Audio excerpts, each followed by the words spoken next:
With Suicide Squad Kill the Justice League, developer Rocksteady Studios is hoping to do for the live service genre what its Batman series did for melee action games.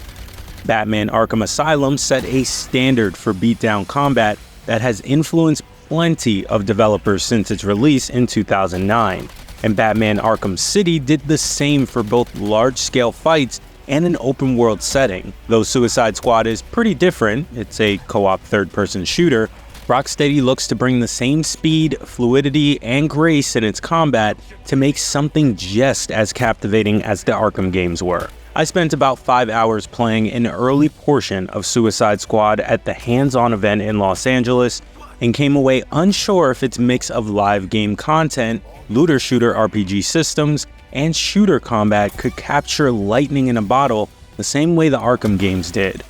It's clear what Rocksteady is attempting is ambitious, and there are things about it that work well. But a snapshot look at the game wasn't enough to get a hang of its systems or see whether it can eventually balance all the systems that feel, on first blush, like they pull Suicide Squad in different directions. The portion I played picked up at the start of the story, when protagonists Harley Quinn, Deadshot, King Shark, and Captain Boomerang are forced to take on a pretty awful-sounding mission. Metropolis has been invaded by villain Brainiac, who has used weird technology to take over the minds of most of DC's best superheroes. Batman, Superman, The Flash, and Green Lantern have all been corrupted, and they're actively helping Brainiac turn any surviving Metropolis residents into twisted, gooey soldiers. Before anyone can even think about how to deal with this alien invasion, they need threats such as Superman and Batman out of the way. The setup provides an open-world environment and active war zone in Metropolis, offering a cityscape with lots of variety in its skyline to provide rooftops, billboards, elevated train tracks, and a host of other elements for you to grapple to, climb up, and leap off of. It also fills the world with an endless supply of alien soldiers to fight, and an invasion you'll be working to put down for the foreseeable future. The gist of Suicide Squad is a 4-player cooperative open-world experience, with RPG progression systems for each of its 4 characters, and piles on guns to chase to increase your overall power. Suicide Squad sets itself apart by mixing quick aerial traversal with its shooting mechanics. You're meant to spend most of your time in the air combining acrobatics with explosions and gunfire, zipping between streets and rooftops with a combination of moves that feel and operate differently based on which character you use. Each character starts the game by stealing useful items from the Justice League's abandoned Hall of Justice, which inform their movement abilities. Harley grabs some of Batman's grapple gear, Deadshot dons a jetpack, and Captain Boomerang snags a gauntlet that gives him short bursts of flash-like speed. King Shark, the most actual super of the squad, just leaps around, pounding on people. While each character can use all the different weapon types, each character has their own unique style of movement and gameplay feel, and some weapons combine better with their approaches and abilities than others do. I played almost the entire session as Harley Quinn, whose traversal relies on using Batman's grapple-like hook on walls, and when no architecture presents itself, on an ever-present bat drone that follows her around. Each character has several moves you need to loop together to keep yourself going through combat. For example, in Harley's case, you can only swing from the drone ever so often, and its cooldown lengthens the more times you swing without grappling to something else. That means that for any real distance between buildings or over a gap, you need to chain moves like double jumps and dashes together with drone swings and building grapples. The trick is to constantly link different traversal moves together in a thoughtful way, because as soon as you stop paying attention, you'll lose your momentum. For my part, traversal and combat during the preview never felt quite as effortless or flowing as I'd hoped they would. There were times when I got the hang of Harley swinging deftly from location to location and wailing on enemies, and the longer the event went on, the better the combat felt. But things were always a little clunky. I felt like I kept swinging into walls or losing track of my next grapple point, or forgetting one of Harley's moves and breaking the movement chain at any moment. My struggles could very well be the result of the format of this sort of preview. Suicide Squad is full of the kinds of systems that work best when you have time to acclimate yourself to them, ideally through the natural opening of the game. At a short preview event, circumstances are never ideal to climb a learning curve like that.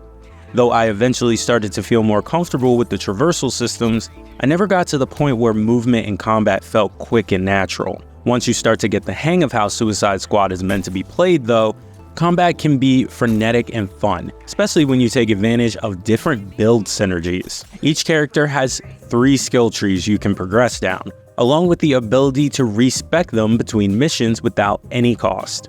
That means you can put together some pretty different gameplay approaches to keep things varied or fill a role on your team. During my session, Rocksteady set me up with a grenade-centric build for Harley, boosting explosive damage and setting me up with weapons, abilities, and equipment that dropped grenades when I linked certain parkour moves, like going from a mid-air swing into a slide upon hitting the ground. The result had lots of things blowing up. Pushing those different elements of Harley's build made combat feel not only different from what I've already tried, but highly effective in making disparate elements of combat and traversal feel important to your battle strategy.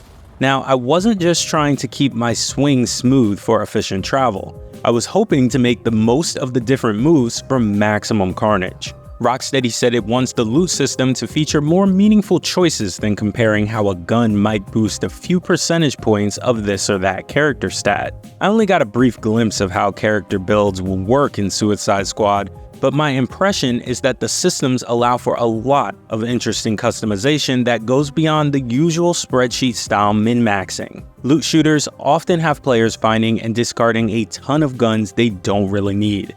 So this focus on making sure items have distinct traits and uses should keep the looting part of the formula interesting and engaging. Our look at the game included a fairly early part of the story, showing the origin of the squad and providing a fair number of funny cutscenes and character moments.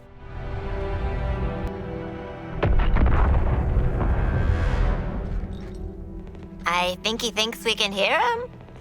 In terms of gameplay, the preview was mostly aimed at introducing players to the kinds of events they can find in Metropolis and play over and over again, giving more of a moment-to-moment feel of what to expect. Those activities carried objectives such as keeping enemies away from computer terminals for a set amount of time, or ferrying civilians scattered across the battlefield to the safety of an evacuation bus.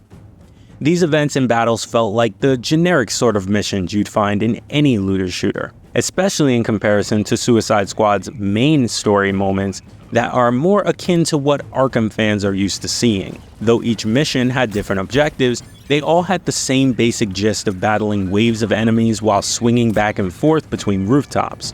That said, we only got a very brief look at what Suicide Squad will be like, and Rocksteady said players can expect more bespoke, story-driven missions as they work through the campaign. One way Rocksteady works to keep the repeatable content fresh, however, is with ongoing friendly competitions. While players are always working towards the same objective, Suicide Squad tracks how much each person is contributing in a given activity, and each of these events ends with a splash screen of spotlighting the winner. It gives everything you do a bit of a Mario Party vibe. And what's more, the person who wins becomes the team's new squad leader, which gives them control over what activity the group does next. Rocksteady calls the system co-opetition and says it plays into both the chaotic nature of a 4-player co-op game and the sense you're controlling a team of misfit bad guys.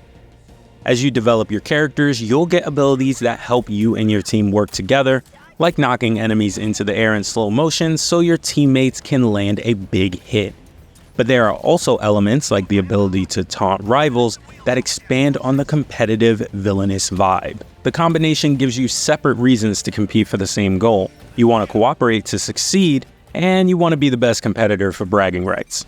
Our play session culminated with a boss fight against the Flash. Dealing with the super speedy hero required charging up a special device we'd found through the story by activating Suicide Squad's counterattack ability, which is meant to be somewhat similar to Batman's ability to read attacks coming and counter enemies in the Arkham games. Comic book-esque lightning bolts appear over Flash's head, You hit a particular button, and you zap him to stop the attack he was about to use on you while also charging the device. When it's fully charged, you'll be able to shoot Flash and damage him. The fight felt a bit awkward, and it was again difficult to tell if the issue was the boss battle's design or that my team hadn't had enough time to develop the movement skills Suicide Squad relies on. Flash's quick movements around the battlefield, a chunk of a defunct theme park, made it hard to track the action, especially because he would vanish and turn up on a rooftop on the far side of the arena.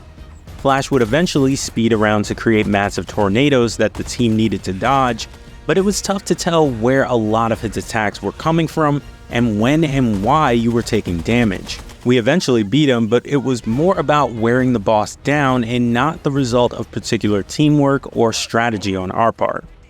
My biggest takeaway from Suicide Squad is that I want to play it in the way it's meant to be played. When the combat and traversal systems come together, especially when you start to customize a particular build, like the one that has you constantly throwing souped up grenades and leaving them in your wake as you slide around from danger, they're fluid and exciting. But there's a lot to get the hang of here, and falling out of the flow and losing track of its many ins and outs kills the momentum fairly often. That also goes for the story. A slice of live-action missions intercut with funny narrative beats suggested a game that was attempting a little bit of both, but achieving neither very well. I'm excited to continue the main story, which has lots of funny moments and great interactions between the protagonists in particular. The idea of trying to take down the Justice League, knowing the kind of power they wield as you head into battle against them, is a great premise. But open-world missions where characters bark at you over the radio about how enemies are attacking point A or point B over and over don't seem to be breaking the mold, especially when plenty of live open-world games now exist with a lot of the same kinds of content. Rocksteady may hope to define another genre with Suicide Squad Kill the Justice League, but we'll need to see more of it to determine whether it can actually deliver on that ambition.